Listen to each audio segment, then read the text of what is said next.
हिमालय की तलहटी में बसा एक छोटा सा गांव था रुद्रपुर। ये गांव अपनी प्राकृतिक सुंदरता के लिए जाना जाता था, लेकिन गांव के उत्तरी छोर पर स्थित अमलतास के बाग की ओर कोई आंख उठाकर भी नहीं देखता था। गांव वालों का मानना था कि उस बाग के बीचों बीच जो विशाल गुफा है, उसमें अघोरी जिन्न का वास है। रुद्रपुर के लोग सूरज ढलने के बाद अपने घरों की खिड़कियां बंद कर लेते थे। हवाओं में अक्सर एक भारी गूंजती हुई आवाज तैरती थी, रुको, मेरी बात सुनो, मुझे मुक्त करो। एक सुबह गांव के दो साहसी युवक विक्रम और आर्यन अपने मवेशियों को चराते हुए चर्चा कर रहे थे। क्या तूने कल रात वो चीख सुनी जो अमलतास के बाग से आ रही थी? उस तरफ मत देख। सरपंच जी कहते हैं कि जो भी उस गुफा की परछाई में जाता है वो कभी लौट कर नहीं आता। कहते हैं वहां के पत्थरों में भी जान है। अगले ही दिन गांव का सबसे बहादुर लड़का ईशान, जो किसी भी अंधविश्वास को नहीं मानता था, उसने फैसला किया कि वो इस डर को खत्म करेगा। उसने अपने छोटे भाई कबीर से कहा, कबीर, मैं आज रात गुफा का सच जान कर रहूंगा। ये गांव वाले बेवजह डरते हैं। कबीर ने उसे बहुत रोका, लेकिन ईशान नहीं माना।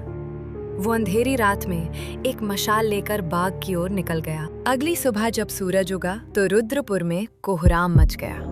ईशान की लाश गुफा के मुहाने पर पड़ी थी।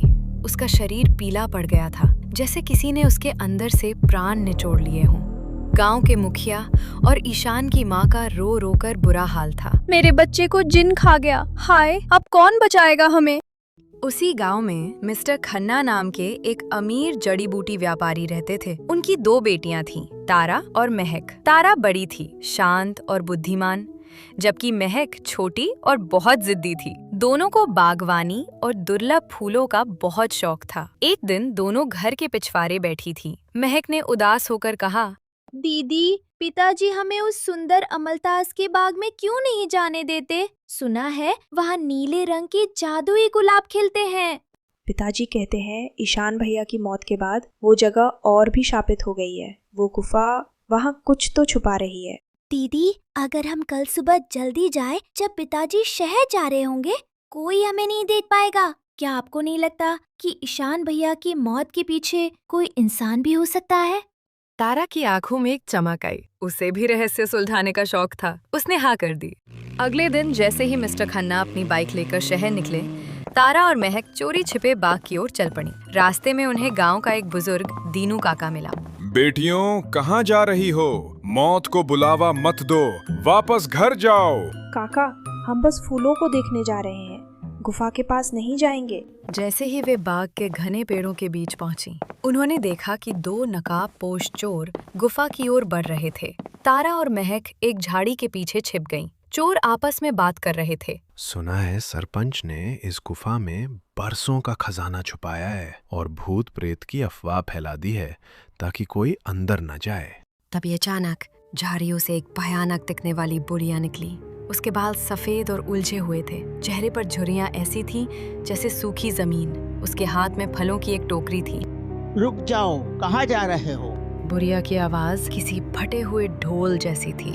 अंदर जो जिन्न है वो तुम्हारी हड्डियां चबा जाएगा, भागो यहाँ से। चोर डर कर पीछे हटे। तभी गुफा के अंदर से एक दिल दहला देने वाली आवाज आई, बचाओ, मुझे यहाँ से निकालो। चोर अपनी जान बचाकर भाग खड़े हुए, लेकिन तारा ने गौर किया कि वो बुढ़िया चोरों के भागते ही कुटिलता से मुस्कुराई थी। महक डर के मारे कांप रही थी। दीदी, चलिए वापस चलते हैं। लेकिन तारा का मन नहीं माना। उसने देखा कि वो बुढ़िया एक छोटी झोपड़ी की ओर चली गई है। तारा धीरे धीरे गुफा के मुहाने तक पहुंची। जैसे ही उसने अंदर कदम रखा, तापमान अचानक गिर गया। अंदर एक अजीब सी धुंधली आकृति तैर रही थी। डरो मत बेटी। तुम कौन हो? क्या तुम ही जिन हो जिसने ईशान भैया को मारा? मैं जिन नहीं, मैं उसकी परछाई हूँ। मेरा नाम रूहानी है। असली जिन, जिसका नाम अजराइल है, वो इस गुफा के सबसे निचले तल पर सदियों से कैद है। उसे किसी जिन ने नहीं, बल्कि उसी बुढ़िया के लालच ने कैद किया है। वो बुढ़िया एक मायावी जादूगरनी है। उसने अजराइल से एक जादुई फल मांगा था जो अमरता देता है। जब अजराइल ने उसे वो फल दिया तो उसने धोखे से उसे एक जादुई बंधन में बांध दिया ताकि वो इस पूरे बाग के जादुई फूलों और फलों पर अकेले राज कर सके। ईशान उसे आजाद करने आया था, इसलिए उस जादूगरनी ने उसे मार डाला। तभी अजराइल की आवाज गूंजी, तारा तुम बहादुर हो।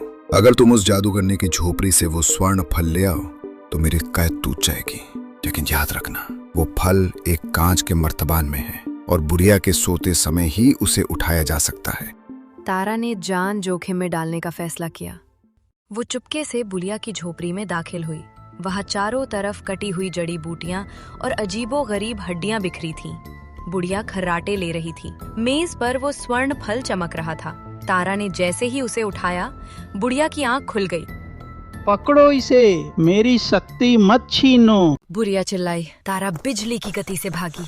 बुढ़िया उसके पीछे मंत्र फूंकती हुई आ रही थी। तारा गुफा के अंदर पहुंची और जैसे ही उसने फल अजराइल की ओर फेंका, वो फल जमीन पर गिरकर टूट गया। अचानक फल के अंदर से एक नीला तोता निकला। वो तोता उड़कर गुफा की एक गुप्त खिड़की पर बैठ गया।